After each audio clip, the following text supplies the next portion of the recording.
এবার আমরা পেশির প্রকারভেদ নিয়ে আলোচনা করব। অবস্থানের ভিত্তিতে, গঠনের ভিত্তিতে এবং কাজের ভিত্তিতে পেশি মোট 3 প্রকার।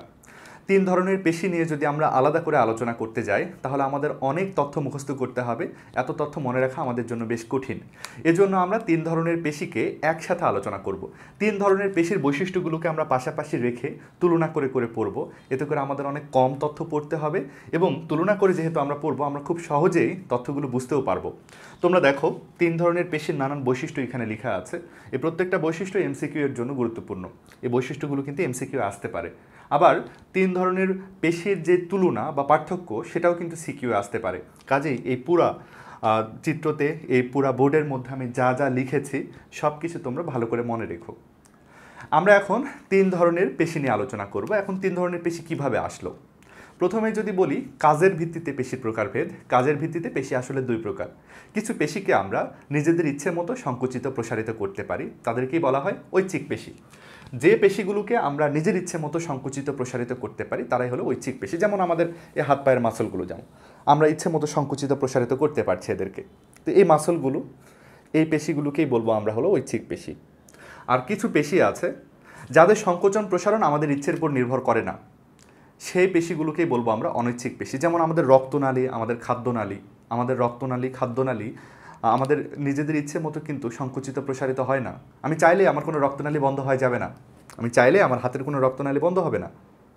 আমি যতক্ষণ এটাকে চেপে না ধরেছি আমার কোনো রক্তনালী বন্ধ হবে না, আমার অন্ননালী বন্ধ হবে না, আমার শ্বাসনালী বন্ধ হয়ে যাবে না। তাহলে এই যে নালীগুলোর গায়ে থাকা পেশিগুলো, এদের উপর আমাদের কোনো নিয়ন্ত্রণ নাই। তাহলে এই পেশিগুলোকেই বলবো আমরা কিন্তু অনৈচ্ছিক পেশি। যে পেশিগুলোর সংকোচন প্রসারণ আমাদের ইচ্ছের উপর নির্ভর করে তারা ঐচ্ছিক, আর যে পেশিগুলোর সংকোচন প্রসারণ আমাদের ইচ্ছের উপর নির্ভর করে না তারাই হলো অনৈচ্ছিক পেশি। সহজ ব্যাপার। এখন হৃৎপেশি কোত্থেকে আসলো? হৃৎপেশি এটাও কিন্তু এক ধরনের অনৈচ্ছিক পেশি, কারণ হৃৎপিণ্ডকেও আমরা নিজেদের ইচ্ছা মতো সংকুচিত প্রসারিত করতে পারি না। আমরা চাইলেই আমাদের হৃৎপিণ্ডকে আমরা ফাস্ট করে দিতে পারি না, স্লো করে দিতে পারি না। হৃৎপিণ্ডের উপরে আমাদের কোনো নিয়ন্ত্রণ নাই, হৃৎপিণ্ডের পেশির উপরেও আমাদের কোনো নিয়ন্ত্রণ নাই। এই জন্য হৃৎপেশিও হচ্ছে এক ধরনের অনৈচ্ছিক পেশি। তাহলে কাজের উপর ভিত্তি করে পেশি 2 প্রকার, ঐচ্ছিক এবং অনৈচ্ছিক।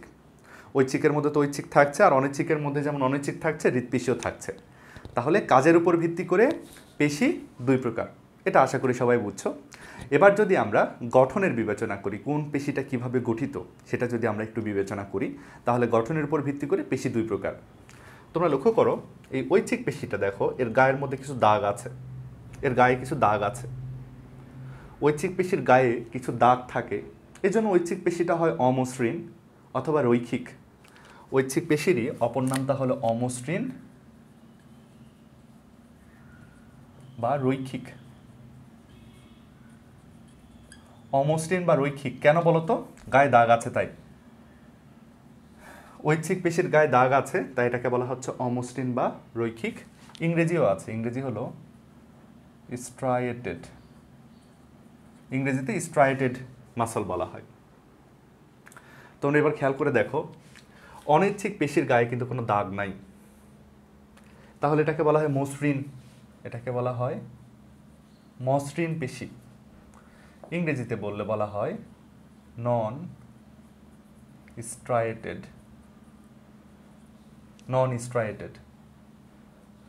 দাগহীন মসৃণ পেশি। তোমরা হৃৎপেশিতে এসে দেখো, হৃৎপেশির গায়েও কিন্তু অনেক দাগ আছে, প্রস্থ বরাবর দাগ আছে। তাহলে হৃৎপেশিও কিন্তু রৈখিক বা অমসৃণে চলে যাচ্ছে, ইংরেজিতে বললে স্ট্রাইয়েটেড। তাহলে দেখো, গঠনের উপর ভিত্তি করেও পেশি কিন্তু 2 প্রকার। যে পেশিগুলোর গায়ে দাগ আছে তারা হলো রৈখিক বা স্ট্রাইয়েটেড, আর যাদের গায়ে দাগ নেই তারা মসৃণ বা নন স্ট্রাইয়েটেড। তাহলে গঠনের উপর ভিত্তি করেও পেশি কিন্তু 2 প্রকার। এবার চলো আমরা জানবো অবস্থানের উপর ভিত্তি করে পেশির প্রকারভেদ। পেশিগুলো কোথায় অবস্থান করছে এর উপর ভিত্তি করে পেশির প্রকারভেদ। বেশ কিছু পেশি, বিশেষ করে ঐচ্ছিক পেশিগুলো আমাদের কঙ্কালের উপরে অবস্থান করে। দেখো, এই যে আমাদের কঙ্কালের বা হাড়ের উপরে অবস্থান করে, হাড়ের উপরে অবস্থান করে। তাহলে ঐচ্ছিক পেশিগুলো আমাদের কঙ্কালের উপরে বা হাড়ের উপরে অবস্থান করে বলে এদেরকে কঙ্কাল পেশি বা স্কেলিটাল মাসলও বলা হয়। ঐচ্ছিক পেশিগুলো আমাদের হাড়ের উপরে বা কঙ্কালের উপরে অবস্থান করে বলেই এদেরকে কঙ্কাল পেশি অথবা স্কেলিটাল মাসল বলা হয়। স্কেলিটাল মাসল বলা হয়, কঙ্কাল পেশি বা স্কেলিটাল মাসল বলা হয়। এদিকে অনৈচ্ছিক পেশি যারা, আমাদের খাদ্যনালী, আমাদের শ্বাসনালী, আমাদের রক্তনালী, এই নালীগুলো এগুলো কোথায় অবস্থান করে? দেহের ভেতরে। এরা দেহের ভেতরে অবস্থান করছে, এই জন্য এদেরকে বলা হচ্ছে অন্তর্জন্ত্রীয় পেশি। অন্তর্জন্ত্রীয় পেশি এদেরকে বলবো আমরা অন্তর্জন্ত্রীয় পেশি। অন্তর্জন্ত্রীয় পেশি, অন্তর্জন্ত্রীয় পেশি। অন্তর্যন্ত্র মানে হলো শরীরের ভেতরে বা যন্ত্রের ভেতরে, দেহকে যন্ত্রের সঙ্গে তুলনা করে অন্তর্যন্ত্রীয় বলা হচ্ছে। ইংরেজিতে বললে বলা হয় ভিসেরাল, ইংরেজিটাও মনে রেখো, খুব ইম্পর্টেন্ট একটা ইংরেজি, ভিসেরাল। ভিসেরাল মানে হলো ভেতরে, শরীরের ভেতরে থাকে। এই পেশিগুলো আসলে শরীরের ভেতরে থাকে, এই জন্য অন্তর্যন্ত্রীয় বা ভিসেরাল। এবার চলো আমরা আরও এক ধরনের পেশি নিয়ে আলোচনা করি, সেগুলো হচ্ছে আমাদের হৃৎপিণ্ডে থাকে, নাম হলো হৃৎপেশি। তাহলে দেখো, হৃৎপিণ্ডের মধ্যে থাকে বলেই এই পেশিগুলোকে বলা হয় হৃৎপেশি। হৃৎপিণ্ডের প্রাচীর গঠন করে, হৃৎপিণ্ডের যে মাসল সেটা গঠন করে, এই জন্য নাম হলো হৃৎপেশি। তাহলে দেখো, অবস্থানের উপর ভিত্তি করে পেশি কিন্তু তিন প্রকার। কঙ্কালের উপরে থাকলে কঙ্কাল পেশি বা স্কেলিটাল মাসল, যদি শরীরের নাড়িভুঁড়ি গঠন করে তাদেরকে বলবো আমরা হলো অনৈচ্ছিক পেশি, তারই অপর নাম হলো অন্তর্জন্ত্রীয় পেশি। আর হৃৎপিণ্ড গঠন করলে তখন তাদেরকে বলবো আমরা হৃৎপেশি। তাহলে আমি যদি প্রথম থেকে পুরো শ্রেণীবিন্যাসটা আরেকবার তোমাদের বোঝানোর চেষ্টা করি। কাজের উপর ভিত্তি করে দুই প্রকার, ঐচ্ছিক আর অনৈচ্ছিক। তারপরে গঠনের উপর ভিত্তি করে দুই প্রকার, এগুলো হচ্ছে রৈখিক বা অমসৃণ, আর এগুলো হচ্ছে মসৃণ। এবং অবস্থানের উপর ভিত্তি করে তিন প্রকার, কঙ্কালের উপর থাকলে স্কেলিটাল, শরীরের ভেতরে থাকলে অন্তর্জন্ত্রীয় বা ভিসেরাল, আর যদি হৃৎপিণ্ডের গায়ে থাকে তখন তার নাম হয় হৃৎপেশি বা কার্ডিয়াক মাসল। ওকে, এবার চলো, এবার আমরা আলোচনা করব বিভিন্ন ধরনের পেশির নানান বৈশিষ্ট্য। লক্ষ্য করো, আমি ছবিগুলো এঁকেছি, খুবই সহজ চিত্র এগুলা, তোমরা আশা করি আঁকতে পারবে। এরকম লম্বা লম্বা যদি তন্তুর মতো হয় পেশিগুলো যদি লম্বা লম্বা তন্তুর মতো হয়, তখনই তাদেরকে বলে ঐচ্ছিক পেশি। ঐচ্ছিক পেশির স্ট্রাকচার কেমন তাহলে দেখো, নলাকার। এবং দেখো, ঐচ্ছিক পেশির গায়ে কিন্তু কোনো শাখা নাই, শুধু লম্বা লম্বা নলের মতো এরা দেখতে। এরা বেশ লম্বা লম্বা এবং নলের মতো দেখতে হয়। অনৈচ্ছিক পেশিগুলোর আকৃতি দেখো, মাকু আকৃতির। মাকু শব্দটার অর্থ তোমরা হয়তো জানো, কোনো কিছু শেপ যদি এরকম হয়, দুই প্রান্তগুলো সূচালো আর মাঝখানটা মোটা, এরকম আকৃতিকে কিন্তু বলা হয় মাকু আকৃতি। অনৈচ্ছিক পেশির কোষগুলো দেখতে কিন্তু অনেকটা মাকু আকৃতির, তাই না? এবং অবশ্যই শাখাহীন, তারও কিন্তু শাখা নাই, এদেরও কিন্তু কোনো শাখা নাই। কিন্তু হৃৎপেশি যারা, এরা দেখো লম্বা লম্বা নলাকার, এই নলের মতোই দেখতে, কিন্তু শাখা আছে, প্রত্যেকেরই দেখো শাখা আছে, শাখা প্রশাখা আছে, শাখান্বিত। এই কথাটা আমাদের মনে রাখতে হবে, খুবই গুরুত্বপূর্ণ। ঐচ্ছিক পেশি যেমন দেখতে, হৃৎপেশিও ঠিক তেমনই নলাকার। ঐচ্ছিক পেশিও নলাকার, হৃৎপেশিও নলাকার, তবে পার্থক্য হচ্ছে ঐচ্ছিক পেশি শাখাহীন, কিন্তু হৃৎপেশি কেমন? শাখান্বিত। এই পার্থক্যটা খুব ইম্পর্টেন্ট। এবার যদি আমরা দৈর্ঘ্য এবং ব্যাসের ব্যাপারটা ভাবি, ঐচ্ছিক পেশিগুলো দেখো 1 থেকে 40 মিলিমিটার লম্বা। মিলিমিটার স্কেল কিন্তু বেশ বড় একটা স্কেল। 10 মিলিমিটার মানে হচ্ছে 1 সেন্টিমিটার, 10 মিলিমিটার মানে 1 সেন্টিমিটার, তাহলে 40 মিলিমিটার মানে 4 সেন্টিমিটার, 4 সেন্টিমিটার মানে কিন্তু অনেকখানি, 4 সেন্টিমিটার মানে হচ্ছে প্রায় এতটুকু, মানে একটা পেশি কিন্তু অনেক লম্বা হয়ে যেতে পারে, অনেক লম্বা হতে পারে। 40 মিলিমিটার মানে কিন্তু বেশ লম্বা। কিন্তু যদি আমরা প্রস্থের ব্যাপারটা বিবেচনা করি, দেখো 10 থেকে 40 মাইক্রোমিটার। মাইক্রোমিটার একক খুবই ছোট, চোখ দিয়ে দেখা যাবে না, এত খুব ক্ষুদ্র একক হচ্ছে মাইক্রোমিটার। মাইক্রোমিটার একক খুব ক্ষুদ্র, কিন্তু মিলিমিটার তার চেয়ে 1000 গুণ বড় একক। তার মানে বুঝতেই পারছো, ঐচ্ছিক পেশিগুলো বেশ লম্বা হয়, 1-2 ইঞ্চি পর্যন্ত লম্বা হতে পারে, কিন্তু ব্যাস খুবই সরু, এরা খুবই সরু। অনৈচ্ছিক পেশিগুলো দেখো 15 থেকে 200 মাইক্রোমিটার দৈর্ঘ্য বিশিষ্ট এবং 8 থেকে 10 মাইক্রোমিটার প্রস্থ বিশিষ্ট। এর প্রস্থটা হচ্ছে 8 থেকে 10 মাইক্রোমিটার। তার মানে এর দৈর্ঘ্য খুব একটা বেশি না, মাইক্রোমিটার এককের দৈর্ঘ্য মানে খুবই কম দৈর্ঘ্য। হৃৎপেশিতে যদি যাই, এদের দৈর্ঘ্য 100 থেকে 150 মাইক্রোমিটার এবং প্রস্থ 12 থেকে 15 মাইক্রোমিটার। দৈর্ঘ্য প্রস্থগুলো একটু মুখস্থ করতে পারো, মেডিকেল অ্যাডমিশনে আসতে পারে এখান থেকে টুকটাক কোশ্চিন, তো এগুলো মনে রাখা বেশ কঠিন। যদি তোমাদের হচ্ছে একটু সময় কম থাকে তাহলে পড়ার দরকার নেই, আর যদি একটু বেশি সময় পাও, পড়াশোনাতে বেশি সময় ব্যয় করতে চাও, তাহলে এগুলো মুখস্থ করতে পারো।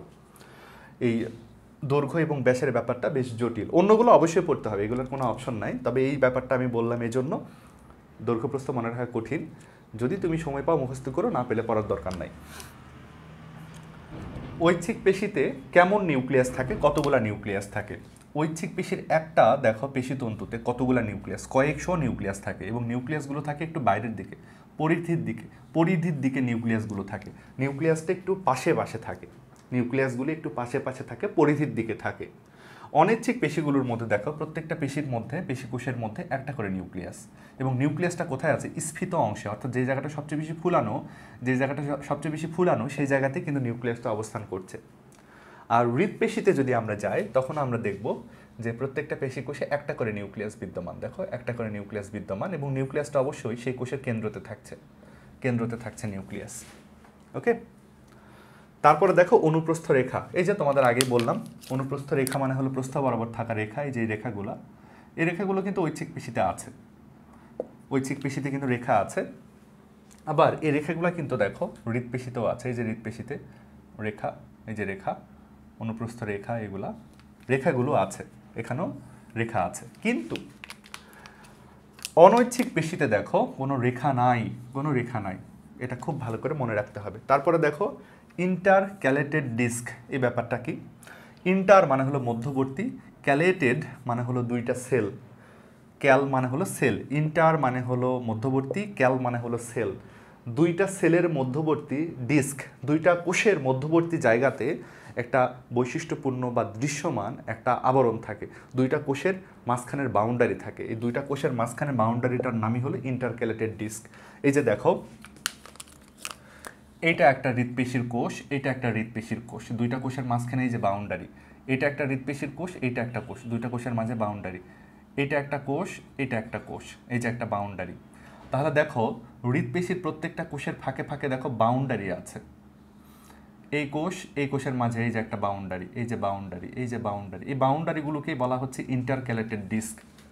দুইটা পেশিকোষের মধ্যবর্তী যে বাউন্ডারিটা তার নামই হলো ইন্টারক্যালেটেড ডিস্ক। ইন্টারক্যালেটেড ডিস্ক শুধু হৃৎপেশিতেই থাকে, অনৈচ্ছিক পেশিতে এরকম কোনো নাই, এবং ঐচ্ছিক পেশিতে এরকম কোনো ইন্টারক্যালেটেড ডিস্ক নাই। তাহলে ইন্টারক্যালেটেড ডিস্ক কার বৈশিষ্ট্য? শুধু হৃৎপেশির বৈশিষ্ট্য। এটা ঐচ্ছিক পেশি, অনৈচ্ছিক পেশিতে এরকম কোনো বাউন্ডারি থাকে না। পেশিগুলোর প্রকৃতি আমরা আগেই জেনেছি। ঐচ্ছিক পেশিগুলোর সংকোচন আমাদের ইচ্ছের উপর নির্ভর করে। অনৈচ্ছিক পেশির যে সংকোচন সেটা আমাদের অনৈচ্ছিক, মানে আমরা নিজেরা ইচ্ছে মতো সংকুচিত প্রসারিত করতে পারি না। হৃৎপেশিরও সংকোচন প্রসারণ কেমন? অনৈচ্ছিক, অর্থাৎ আমরা নিজেদের ইচ্ছে মতো তাকে সংকোচন প্রসারিত করতে পারি না। তারপরে যদি আমরা চলে যাই সংকোচনের গতি, ঐচ্ছিক পেশি সংকুচিত হয় অত্যন্ত দ্রুত, এবং এর সংকোচন কেমন? অত্যন্ত শক্তিশালী। ঐচ্ছিক পেশিগুলো খুব শক্তিশালী এবং এদের সংকোচন হয় অত্যন্ত দ্রুত। অনৈচ্ছিক পেশি যারা, তাদের সংকোচন হয় অনেক হলো মন্থর মানে ধীরে ধীরে সংকোচন হয়। ঐচ্ছিক পেশি যেমন দ্রুত সংকুচিত হয়, অনৈচ্ছিক পেশি এত দ্রুত সংকুচিত হয় না, তবে এর প্রভাবটা দীর্ঘস্থায়ী। এবং হৃৎপেশিতে যদি আমরা দেখি তাহলে এর সংকোচন অত্যন্ত দ্রুত হয় এবং ছন্দময় হয়। ছন্দময় মানে হচ্ছে একটা নির্দিষ্ট সময় অন্তর অন্তর হৃৎপিণ্ড এমনি এমনি এমনি সংকোচন প্রসারণ করে। ছন্দময় মানে একটা হচ্ছে ছন্দ মেনে চলে। অবস্থান, এটাও আমরা জেনেছি। ঐচ্ছিক পেশিগুলো কোথায় থাকে? অস্থির উপরে বা কঙ্কালের উপরে থাকে। এছাড়া আমাদের ঠোঁট, আমাদের মধ্যচ্ছদা চেনো? আমাদের পেট এবং বুকের মাঝে একটা মাসল রয়েছে, এই মাসলটাকে বলা হয় মধ্যচ্ছদা। আমাদের চোখের বিভিন্ন মাসল, এরা সবাই কিন্তু হচ্ছে ঐচ্ছিক পেশি। তাহলে আমাদের বিভিন্ন হাড়ের উপরে থাকে, আমাদের ঠোঁট, আমাদের মধ্যচ্ছদা, আমাদের চোখ, এগুলো হচ্ছে ঐচ্ছিক পেশি। অনৈচ্ছিক পেশি কোথায় থাকে? আমাদের পৈষ্টিক নালীতে, মানে হলো খাদ্যনালী, আমাদের ক্ষুদ্রান্ত বৃহদন্ত, এদেরকেই বলা হয় কিন্তু পৈষ্টিক নালী। রক্তনালী মানে আমাদের শিরা এবং ধমনী। শ্বাসনালী, তার মানে বুঝতেই পারছো ট্রাকিয়া, ব্রঙ্কাই, এরা। জরায়ু, নারীদের থাকে জরায়ু নামের থলিটার মধ্যে বাচ্চা ধারণ হয়। তো এই জায়গাগুলোতে থাকে তাহলে অনৈচ্ছিক পেশি। আর হৃৎপেশি কোথায় থাকে? হৃৎপিণ্ডের মায়োকার্ডিয়াম নামের একটা স্তরে।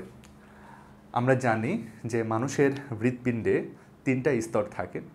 বাইরের স্তরের নাম এপিকার্ডিয়াম, ভেতরেরটার নাম এন্ডোকার্ডিয়াম। আর হৃৎপিণ্ডের যে মাঝখানের মাসলের লেয়ারটা তার নামই কিন্তু মায়োকার্ডিয়াম। ওই মায়োকার্ডিয়াম স্তরেই কিন্তু হৃৎপেশিটার অবস্থান। ওকে, তারপরে দেখো নিঃসার কাল কি? এখন এই নিঃসার কাল ব্যাপারটা কি, তাই না? একটা পেশি একটা উদ্দীপনায় সাড়া দেওয়ার পরে কিছুক্ষণ রেস্ট নেয়, তারপরে আবার একটা উদ্দীপনায় সাড়া দেয়। একটা পেশি কাজ করার পরে যে সময়টুকুতে রেস্ট নেয়, পরবর্তী উদ্দীপনায় সাড়া দেওয়ার জন্য যেই সময়টাতে রেস্ট নেয়, সেই রেস্টের সময়টাকেই বলা হয় কিন্তু নিঃসার কাল। নিঃসার কাল মানে তোমরা মনে রাখবে যে একটা পেশির রেস্টের সময়। এখন যেই পেশি নিঃসার কাল খুব কম, যেই পেশি রেস্ট খুব কম সময় নেয়, সে সহজে ক্লান্ত হয়ে যায়। খুবই ভালো ব্যাপার। যে আসলে রেস্ট কম নেবে সেটা দ্রুত ক্লান্ত হয়ে যাবে, তাই না? তাহলে আমরা মনে রাখবো ঐচ্ছিক পেশি খুব দ্রুত কাজ করছে। দেখো ঐচ্ছিক পেশি অনেক দ্রুত কাজ করছে, এই জন্য আমাদের ঐচ্ছিক পেশি কিন্তু সহজেই ক্লান্ত হয়ে যায়। কিন্তু অনৈচ্ছিক পেশি রেস্ট বেশি নেয়, দেখো এর নিঃসার কাল বেশি, এই জন্য সে সহজে ক্লান্ত হয় না। আমাদের অনৈচ্ছিক পেশি সহজে ক্লান্ত হয় না। ক্লান্ত হয় না বললেই চলে। আমাদের কখনো রক্তনালী বা আমাদের অন্ননালী, শ্বাসনালী কখনো ক্লান্ত হয়েছে বলে শোনা যায়নি। সবশেষে চলে আসি হৃদপেশিতে।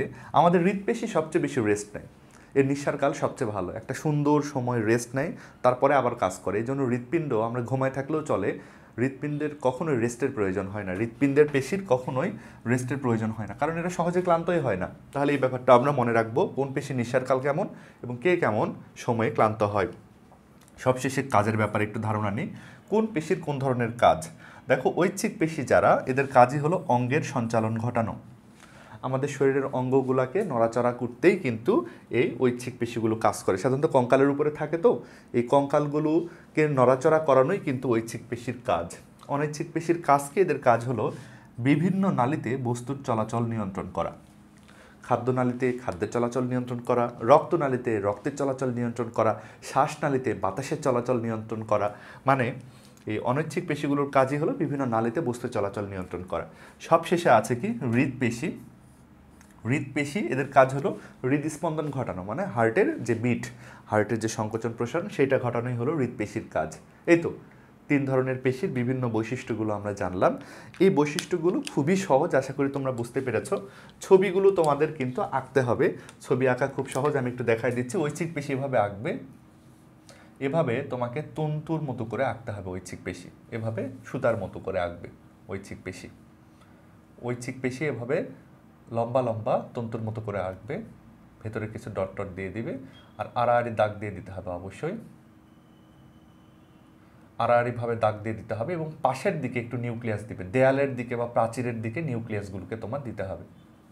এভাবে তুমি হচ্ছে ঐচ্ছিক পেশি আঁকতে পারো। অনৈচ্ছিক পেশি কেমনে আঁকতে হবে? মাকু শেপের অনেকগুলো স্ট্রাকচার নিতে হবে, মাকু শেপের অনেকগুলো স্ট্রাকচার নিতে হবে। এগুলোই হলো অনৈচ্ছিক পেশির স্ট্রাকচার, মাকু শেপ। আর হৃদপেশি এটা আঁকাটা একটু কঠিন হয়ে যায়, তোমাকে বিভিন্ন নল আঁকতে হবে এবং নল থেকে শাখা বের করতে হবে। এভাবে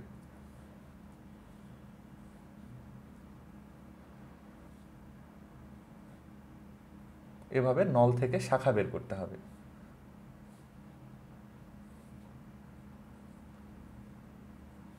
এভাবে অনেক নল আঁকতে হবে এবং নল থেকে শাখা বের করতে হবে তোমার, বুঝতে পারছো?